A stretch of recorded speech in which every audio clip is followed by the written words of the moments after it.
주요 뉴스를 재구성해보는 시간입니다. 오늘은 뉴스토마토 산업부 최명석 부장 그리고 박민호 기자와 함께합니다. 두 분 안녕하세요. 안녕하십니까? 네, 오늘의 이슈 확인해 보겠습니다. 물러나는 항공 거물들, 한국 재벌 구조 금가나. 국내 항공업계의 빅2인 대한항공과 아시아나항공이 공교롭게도 같은 시기에 지금 흔들리고 있습니다. 두 기업 총수가 모두 경영 일선에서 물러나겠다라고 지금 밝혀진 그 상황입니다. 이 한진그룹의 경우에는 땅콩해양 그리고 물벼락 갑질 논란으로 국민들의 공분을 샀었고, 그리고 이 금호 아시아나항공은 기내식 대란 그리고 최근에 유동성 위기로 상당히 경영의 허점을 좀 드러냈다라는 그런 평가들을 좀 받고 있는 그 상황입니다. 이러한 위기론이 이렇게 두 오너의 이 경영에서의 퇴진이라는 이 결과를 만들어냈는데요. 그 내용들 좀 짚어보도록 하겠습니다. 자, 먼저 박민호 기자, 박상구 회장이 어제 이제 갑작스럽게 퇴진을 결정을 했습니다. 경영 퇴진이라는 이 초강수를 둔 건데 그 배경은 좀 어디 있다고 보세요? 네. 대한항공하고 금호 아시아나하고 이제 동시에 이런 일이 발생했는데 약간 성격은 다른 것 같아요. 하나는 타이고 하나는 타이죠. 네, 그렇죠. 쫓겨난 사람과 쫓겨나기 싫어서 먼저 간 사람 뭐 이렇게 볼 수 있고, 또 한 명은 또 회장직을 유지하고 있고 또 한 명은 완전히 이제 나갔는데, 이런 사건을 봤을 때 이제 예전 같은 경우는 우리나라에서도 돈만 잘 벌면 사실 좀 시끌시끌해도 뭐 개인적인 가정사나 그런 문제가 있어도 과거에는 뭐 돈만 잘 번다면 딱히 큰 문제가 없었는데 이제는 이제 그럴 수 있는 상황이 아닌 거죠. 근데 과거에는 이제 기업을 실적으로만 평가했고 지주들이 돈만 잘 벌어오면 재무적인 요소만 자 오케이가 된다면은 사실 그냥 넘어갔어요. 언론 통해서 이제 좀 잠재우고 그랬는데, 이제는 이제 재무적인 요소를 이제 비재무적인 요소, 돈과 관련되지 않은 다른 그 문제가 오히려 회사를 잠식해버릴 수 있는 그런 문제가 터질 수도 있다라는 것을 우리가 이제 인식을 하게 된 거죠. 그래서 말 그대로 이렇게 오너 일가들이 회장이 퇴진한 것은 자칫 잘못하면 사생활 문제라든지 가정사 문제가 이제 회사까지 전체적으로 와르르 무너뜨릴 수 있다라는 그런 리스크가 충분히 있을 수 있다라는 판단 하에 한 명은 자진해서 사퇴한 거고 한 명은 이제 쫓겨난 거죠. 이제 과거와 달리 이제 기업들의 이제 재벌 구조에 뭔가 이제 변화의 조짐이 생기는 하나의 신호탄이다, 뭐 이렇게 볼 수가 있을 것 같습니다. 특히 뭐 금호 아시아나 같은 경우는 이제 형제의 난이라고 해가지고 좀 오래전부터 좀 시끌시끌했고 흔들흔들했습니다. 이제 그 문제가 지금까지 와서 이제 분식회계 문제도 터지고 나서 기내식 대란까지 이렇게 문제가 됐었던 거죠.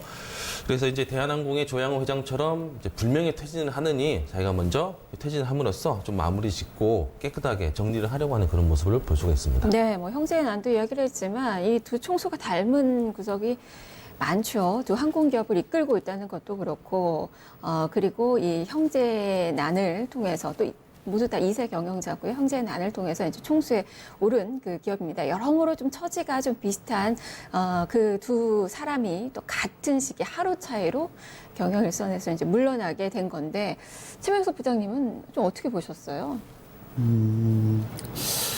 어떻게 본다면은 그 박상구 회장 같은 경우는 좀 시기를 좀 조금 이제 시기가 좀 늦었던 것 같고, 그 작년에 금호타이어 매각이나 이런 문제가 있었을 때 어느 정도 좀 한 발 물러나서 좀 이제 뒷선에서 이렇게 좀 봐주시고 전문 경영 체제로 좀 돌아가는 게 어땠을까? 이번에 그렇다면 결정은 조양호 효과다라고 보시는 건가요? 그거를 이제 그렇게 연결을 짓긴 하시는데요. 근데 가장 중요한 거는 일단 아시아나항공이라는 게 가장 주력사고 또 그 지배구조에 있어하고 금호 뭐 고속이나 산업, 모태 기업도 있긴 하지만 가장 그 수익을 창출하는 기업이 거의 뭐 전체 그룹의 한 아시아나항공이었고 60% 차지해요. 핵심 계열사죠.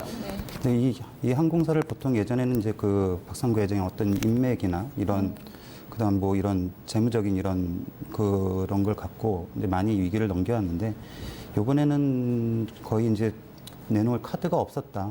더 이상 이제 내놓을 수 있는 카드는 모두 썼고 하니 이제 또 시대가 변하고 하니까 이제 결정을 하신 것 같습니다. 네. 감사 보고서 뭐 한정에서 뭐 나흘 만에 적정을 좀 받긴 했는데, 뭐 부실 경영이 여실히 뭐 드러난 그 상황이고, 지금 유동성 위기라고 이야기를 해야 될 것 같은데, 신용등급 하락도 좀 예상을 해봐야 될까요? 떨어질 것으로 보이는데 이미 지금 뭐 적절 의견을 받기는 했지만 부채가 굉장히 늘어났고 부채 비율도 늘어났고 해서 더군다나 지금 계속 유동성 위기라는 게 이런 현금 창출이 그 한정적으로 돼 있으니까 그런 문제를 따진다고 보면은 조금 아무래도 신용도 하락과 아마 좀 봐야 될 것 같아요. 이제 자구안이 어떻게 펼쳐질 것이며 네. 진행될 것이며 그다음에 산업은행이 어느 정도의 이제 실사를 맺고 어떻게 판단을 내릴지 모르겠지만 당장 아시아나항공이 그렇게 썩 좋은 편은 아니거든요. 지금 트리플 B 마이너스입니다. 네. 떨어지면 정크 등급이면 네. ABS 발행된 거 이제 다 좀 회수를 해야 회수를 되는 해야 그 되는. 상황이거든요. 그러니까 갑작스럽게 몰릴 수 있는 그런 경우가 위기가 닥칠 수 있는. 그러면서 그런 이제 겁니다. 박상구 회장이 이제 퇴진 결정하기 전날에 산업은행 회장을 찾아갔어요. 네네. 이게 그냥 어떻게 본다면 총수로서의 마지막 뭐 최대한의 그 성의를 좀 표한 거라고 봐야 될까요? 이런 경우가 많이 있었습니다. 이제 회사가 어려웠을 때 이제 모든 총수가 모든 권한을 내려놓고 네. 이제 회사를 살리기 위해서 모든 걸 내려놓고 다 포기하겠다 이런 상황이 있었는데 마찬가지로 박상구 회장도 이제 그런 비슷한 톤으로 아무래도 채권단이 들어와서 뭔가 자금 지원을 하려고 해도 항상 내놓은 거는 총수의 어떤 지배 권한을 뺏어야 된다. 네. 안 그러면은 도움이 돼서 살아나더라도 다시 이런 구태가 반복될 수가 있다. 그런 얘기가 있기 때문에 항상 그 경영권을 원하는 것이고 그래서 이제 박상구 회장도 마지막으로 이제 아시아나가 무너지면 사실상 그룹이 무너지는 거거든요. 네. 그 그룹이 무너진다는 건 굉장히 또 한국 경제에도 큰 영향을 미칠 수 있고 세계 경제에도 썩 좋지 않은 상황을 미치기 때문에 이번에 모든 것을 내려놓고 자기가 당신이 모든 걸 포기했다. 그렇게 보면 될 것 네. 같습니다. 그렇다면 이 항공기업 두 기업의 이제 경영 앞으로 누가 맡게 되는 거예요? 그 전문 경영 일단은 아시아나 쪽은 이제 전문 경영인. 전문 경영이 네. 마찬가지로 오늘 한진칼 주총에서 다행히 이제 또 그 석태수 사내이사가 네. 선임이 됐고 그다음에 그 주주 안건으로 제안으로 올린 국민연금의 제안도 그게 이제 부결이 됐거든요. 네. 그래서 일단 한진그룹 같은 경우에는 그 대한항공 사내이사에서는 조영호 회장이 빠졌지만 그 석태수 회장이 일하는 분이 이제 네. 거의 복심이라고 할 수 있는 그런 분이시고 마찬가지로 아시아나그룹의 지금 이제 비상 경영을 맡고 계신 그 회장님, 부회장님도 거의 박상구 회장과 거의 같은 길을 걸어오신 분이신지라 그 두 분들이 또 마침 또 그룹에서 굉장히 또 임직원들을 포용하는 능력과 조직 네. 장악력이 굉장히 높으시거든요. 그래서 아마 그 두 분들이 아마 전문 경영 체제로 당분간은 이어지지 않을까 그런 생각을 좀 하고 있습니다. 그럼 뭐 회장 후보군에 어떻게 윤곽이 조금은 뭐 드러나나요? 그 금호 아시아나 같은 경우에는 지금 당장 뭐 이제 외부 전문가를 네. 하겠다고 했으니까 아마 좀 명망 있는 분들로 아마 이제 어느 정도 인선은 내부적으로는 해놨을 텐데 아직까지 공개할 정도는 아닌 것 같고요. 또 막상 선정을 하더라도 본인들의 입장을 또 들어봐야 되니까. 네. 그래서 내부적으로 하고 있는데 아직까지 들리는 소리는 그냥 그런 정도 수준으로 머물고 있다고 하고 그다음에 한진그룹은 일단 조영호 회장께서 바로 놓지는 않으실 것 같아요. 미등기 이제 임원으로 임원으로, 경영권은 이제 그렇죠. 행사를 한다. 예, 예. 그렇게 보시는 거죠. 예, 그런 게 이제 석태수 사장이라는 분을 통해서 이렇게 이어질 수가 있다는 그런 걸로. 오늘 이제 양 기업이 뭐 한진칼도 그렇고 아시아나항공도 그렇고 지금 주주총회가 있었어요. 좀 무거운 좀 분위기로 진행이 된 건가요? 혼란은 특별히 없고 이 회장들이 한진칼 같은 경우는 한진칼 같은 경우는 한 40분 정도가 늦었는데 그 위임장을 이거 수거하는 데 있어갖고 좀 시간이 좀 걸렸고 네. 그 뭐 내부적으로 특별히 뭐 어느 정도 뭐 몇몇 주주분들의 좀 네. 이렇게 좀 그 발언도 있긴 했지만 큰 무리 없이 넘어갔고요. 그다음에 아시아나항공이 오늘 또 기대가 됐던 게 아시아나항공은 또 과반수 이상을 개인 투자자들이 소액 하고 주주들, 있어서 이분들이 오늘 좀 많은 얘기를 하실 줄 알았는데 의외로 조용히 잘 넘어갔다고 합니다. 그 정말 그 회장의 결단이 뭐 주요했다라고 그 영향이 좀 미친 것 같아요. 그런 그 거네요. 물론 네. 회사를 이끌어가는 데 있었고 조주분들은 당연히 회사가 잘못되는 거를 싫어하시긴 하겠지만 또 막상 또 이제 총수라는 회장님이 그런 모든 것을 놓고 포기하겠다고 하니까 일단 회사를 또 뭐 주주분들도 회사를 사랑하시니까 네. 투자를 하셨을 거고 그래서 그런 점이 이제 회사를 먼저 살리는 게 우선이다라는 공감대가 좀 형성이 된 것 네. 같습니다. 이렇게 두 그룹의 회장이 퇴진한 것에 가장 컸던 그 영향을 끼쳤던 부분이 바로 국민연금일 텐데요. 이 국민연금이 스튜어드십 코드 이제 첫 사례로 한진에서 이렇게 결과를 냈습니다. 그러면서 좀 한편에서는 연금 사회주의가 이제 나타난 게 아닌가 뭐 이야기들이 좀 한쪽에서는 좀 나오고 있는 그 상황이에요. 또 한편에서는 뭐 상당히 뭐 잘했다라는 그런 평가, 뭐 올바른 방향으로 가고 있다라는 평가도 있지만 이 연금 사회주의가 벌이 되면서 이게 기업 또 기업 경영을 또 위축시키는 거 아닌가라는 그 우려도 있는데 그런 부분들이 뭐 야당이나 그리고 이제 뭐 보수 진영이나 뭐 아무튼 뭐 이 재계 이런 쪽에서 이야기가 좀 나오고 있어요. 네. 거기에 대해서는 어떻게 보세요, 박민호 기자님? 웬만하면 국민연금은 사실상 국민연금의 목적은 이제 배당을 받는 거예요. 이제 안정적인 배당을 국민의 돈으로 움직이기 때문에 그렇죠. 투자를 공격적으로 하기도 그렇고 또 투자를 안 하기도 그렇고 연금 자체가 줄어드니까 최소한의 배당만 이제 챙겨가는 게 목적이라서 사실상 경영 간섭을 할 이유도 없고 또 하지도 않고 또 하면 또 주위에서 딱 뭐라 하잖아요. 연금 사회주의다. 그런데 이제 이번 상황 같은 경우는 좀 봐야 될 게 연금 사회주의라고 말하기가 좀 무색해요. 왜냐하면은 지금 조양호 일가를 비롯해서 대한항공 같은 경우는 굉장히 이제 무서운 기업이거든요. 세상에서 가장 무서운 사람이 어떤 사람인지 아십니까? 세상에서 가장 무서운 사람이? 글쎄요, 전 박민호 기자가 네. 무서워요. 세상 가장 무서운 사람은 이제 순서가 있어요. 나쁜 사람이 있고 이상한 사람이 있고 이제 속을 모르는 사람이 이상한데 그거보다 더 나쁜 사람이 갈 때까지 간 사람이에요. 네, 그러니까 이제 우리가 조벤져스라고 해서 만화 풍자도 나왔잖아요. 이제 그 일가를 비롯해서 경영이 지금 갈 때까지 갔는데 바닥인 줄 알았더니 이제 바닥을 뚫어버린 거죠. 이런 상황에서 회사도 그렇고 나라 전체가 그냥 시끌시끌하고 기업 이미지가 완전히 바닥을 쳤는데 이걸 그냥 두고 보고 있다?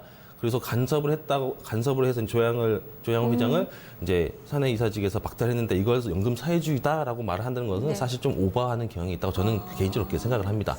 그러니까 갈 때까지 간 거죠, 기업이. 이걸 그대로 두면 완전히 기업이 망가진 것뿐만 아니라 여러 가지로 부정적인 영향이 있을 텐데 정말 국민연금이 기다릴 때까지 기다리고 참을 때까지 참아서 한 역할이다. 저는 이게 하나의 선례로 남아서 네. 정말 대한항공처럼 이렇게 떨어지면은 정말 마지막에는 국민연금이 이렇게 판단을 할 수 있다라는 선례로 남겼다는 점에서 저는 이제 연금 사회주의라기보다는 정말 주주들의 마지막 권리, 기업을 살릴 수 있는 마지막 권리의 선례가 됐다. 사실 이제 국민 여러분들도 이런 부분에서 많이 공감을 네. 하시는 것 같아요. 제가 봤을 때는. 잘못된 이 오너 경영에 주주권 행사로 인해서 제동을 걸었다라는 네. 그 취지고 이 연금 참을 만큼 참은 사회주의가 거죠. 예. 현실화됐다라는 그 표현은 너무 네. 이제 과한 공격이다. 그렇죠. 라는 그 이야기인데 최 부장님도 마찬가지 시각이신가요? 그 기본적인 맥락에서는 정신에서는 그 취지에서는 저도 같다고 생각을 네. 합니다. 그 당연히 주주라면은 당연히 기업에 이제 투자를 한 만큼 그 관심을 갖고 지켜보고 그다음 이제 저 회사가 발전할 수 있게 좀 이렇게 의견도 제시하고 하는 건 좋고 다 좋죠. 네. 그리고 뭐 재벌 기업이라는 게 처음에는 뭐 오너가 다 모든 지분을 갖고 다 하고 있지만 대가 넘어갈수록 계속 이제 지분율이 떨어지니까 당연히 국민 기업이 되는 것이고 하는 건 좋은데 이제 다 좋은데 다만 이제 요번에 좀 우려스러웠던 게 이게 정경련이나 경총이 이렇게 좀 제안을 했던 것도 이런 뜻인 것 같아요.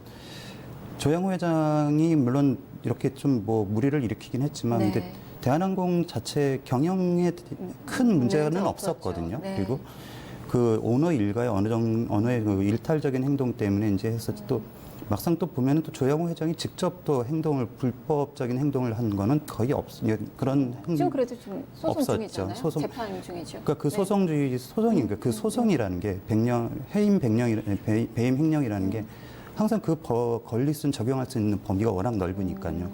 그래서 이제 아직 그 재판이 진행 중이고 혐의가 확정 판결이 네. 되지도 않았는데 벌써 이미 그거를 단죄를 해버리고 이게 이래서 안 된다는 식으로. 근데 이제 재판에서 한다는 이제 게. 결과가 나쁘게 나오게 되면 기업의 이미지도 훼손이 되고 경영 측면에서도 또 우려감이 있을 수 있고 그런 결과가 네. 나왔다 그러면은 저도 마찬가지로 그러면 나가야 된다라고 네. 얘기를 했겠죠. 하지만 아직까지는 그 뭐 굳이 제가 뭐 한진그룹을 옹호하는 건 아니지만 네. 그 어쨌건 무죄 추정 원칙이라는 것도 있지 않습니까? 일단 죄가 확정되기 전까지 재판이 확정되기 전까지는 그 제가 네.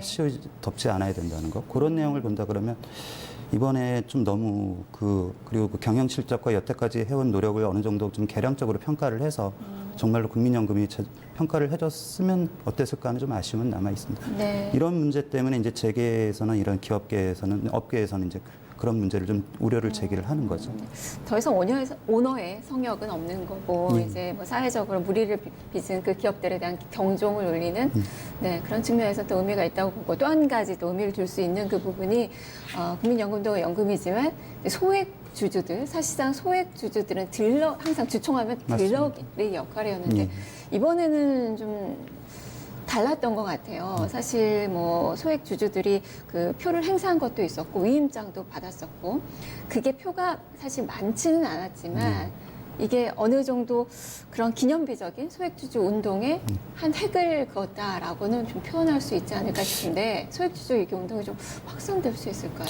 그 올해가 지금 뭐 지금 한진칼이나 뭐 대한항공 문제 때문에 이제 좀 덮여 있긴 한데 지금 중소기업들의 이런 중소형 종목들 이런 데서도 주주총회에서 많은 개인 투자자분들이 이게 당신의 의견도 내시고 제안을 많이 하셨다고 하더라고요. 그래서 올해가 이제 드디어 이제 이런 운동이 시작되는구나. 그러니까 이건 전 굉장히 좋다고 보거든요. 그 소액주주들도 각자 뭐 예전같이 그냥 시장의 장만 알고 그 어느 돈을 뭐 어느 뭐가 오르니까 요걸 사자 저걸 사자 이런 전문가만 계신 게 아니라 그분들보다 더한 게 이제 이 기업과 업종이라는 걸 모든 전체적으로 정말 통찰하시고 눈으로 높게 보실 수 있는 그런 주주분들이 많으시니까 이런 분들이 좀 이렇게 많은 의견을 내주시고 또 제안을 해주시면 아마 해당 기업이 경쟁력을 갖추는데 굉장히 큰 기여를 할 수 있을 거라고 그럼 이제 생각합니다. 한국 재벌 구조도 어떻게 좀 바뀔 수 있을까요? 바뀌어야죠. 항상 뭐 이걸 또 지금 뭐 예전에 제가 이제 오너들의 자서전을 많이 읽어봤는데 그 네. 오너들께서도 그런 말씀을 하시거든요. 자서전에. 대가 지나갈수록 이제 우리의 권한은 떨어질 것이다. 가문의 권한은 떨어질 것이고 미국 같이 한 200년, 300년 유럽 같이 된 기업은 다 국민 기업이 됐다. 우리의 영향력도 없어질 것이다. 근데 한국은 아직까지는 역사가 짧다 보니 아직까지는 그런데 3세, 4세 그 이후로 넘어가면 이제 더 이상 오너는 경영에 참여하지 않을 수도 있다. 이런 얘기를 많이 하시거든요. 그래서 아마 시간이 좀 더 흐르면 더 이상 이제 오너 기업이라는 병폐는 이제 사라지지 않을까 그렇게 또 보고 있습니다. 네, 그래서 이번 이 사건 이런 이 현상들을 뭐 자본주의 시장의 촛불 혁명이다. 네. 라고도 이번 이 두 기업을 보면서 이야기가 좀 많이 되고 있는 것 같습니다. 일단 두 기업이 앞으로 지금 상당히 지금 현재는 좀 혼란스러운 그 상황인 것 같고요. 자구책을 좀 마련을 해야 될 것 같은데 신뢰를 많이 회복을 해야 될 그 방안들 어떤 것들이 있을지 회장의 퇴진만으로 이 경영의 책임을 다 물을 수는 없는 거거든요. 자 그렇다면 박민호 기자는 좀 어떻게 생각하세요? 이 문제는 주주총회장을 한번 가서 구경을 해보면은 사실 답이 나와요. 주주총회장 뭐 가보셨겠지만 저도 예전에 KB금융 주주총회장 할 때 한번 가봤어요. 그때 재밌는 광경, 뭐 다른 기업도 마찬가지라 보는데 일단 중간줄에 머리를 깍두기처럼 자르신 덩치가 큰 형님들께서 한 세 줄로 쫙 앉으셔가지고 의장이 뭐 안건을 하겠습니다 그러면은 네 이렇게 동시적으로 이게 빨리빨리 진행되도록 이렇게 하는 거죠. 네, 그렇죠. 이제 물론 대리권을 받아가지고 이렇게 하겠지만은 이제 그런 식으로 이제 빨리빨리 진행이 되게 하는 거죠. 그리고 이제 소액 주주들도 사실 발언권이 있어요. 발언권이 있는데 이제 먹히진 않는데 이런 사례가 있었어요. 어떤 할아버지가 이제 신문 기사 같은 걸 자기가 잘라와가지고 의장님 할 말이 있다고 신문 기사에서 뭐 유동성 관련해서 이런 문제가 지적되는데 여기에 대해서 좀 짚고 넘어가야 되지 않으니까 이제 깍두기 형님들께서 이렇게 말했어요. 시끄러워. 소액주주가 무슨 말이 많아. 의장님 그냥 진행하세요. 막 이렇게 일사천리로 그냥 방망이를 탕탕탕 찍고 넘어가거든요. 실제 주주총회장은 언론에서 뭐 생중계가 안 되니까 잘 모르겠지만 그렇게 진행되는 경우가 허다하고요. 지금도 그렇게 그런 경우가 있을 것이다. 특히 오늘 KT 주주총회 하잖아요. 네네. 황창기 회장 관련해서 뭐 정치 지원금, 정치 로비로 뭐 20억 원 정도 이렇게 뿌렸다 이런 얘기가 뭐 언론을 통해서 나왔죠. 주주총회장에서 그런 얘기를 지적할 수 있는 주주가 있을까? 그런 분위기가 될까? 저는 좀 희망을 가지진 않는데 그런 부분에서 어쨌거나 이제 그런 부분들을 제도적으로 좀 마련하기 위해서 항상 뭐 상법을 고치자, 뭐 다중대표 소송제를 하자, 집중투표제, 뭐 자사주 의결권 제한하자, 감사위원을 분리해서 선출하자. 법사위에서 잠자고 있고요. 자다가 다 죽었습니다. 예. 아마 다음 대선 때 또 공약으로 나오겠죠. 근데 이런 부분들 개선이 안 되면 또 소액 주주들은 저리 가라, 시끄럽다. 깍두기 형님도 오셔가지고 막 밀어붙이고 하는, 특히 배당을 안 주려고 애를 쓰는 그런 모습들 분명히 재현되지 않을까 이렇게 판단을 합니다. 하지만 바뀌어야죠. 네. 그렇죠. 최명석 부장님은 어떻게 기업들이 어떤 자구책을 좀 마련하는 게 좋겠다. 그리고 이 기업들 앞으로 어떻게 좀 미래를 좀 전망하세요? 지금 본다면 뭐 이번 기업도 마찬가지지만 두 기업들의 가장 결정적인 경영 실패도 있지만 경영 외적인 이런 문제 때문에 그런 거에 대한 많은 실망감을 갖고 계신 주주님들이 이런 결정을 내리셨던 것 같기도 하고, 그러니까 기업이 단순히 예전 같으면 수익 창출이 가장 기본적인 목적이지만 이제는 이 전체를 구성하는 이해관계자라고 같이 공존하는 그런 모습을 좀 보여줘야 되거든요.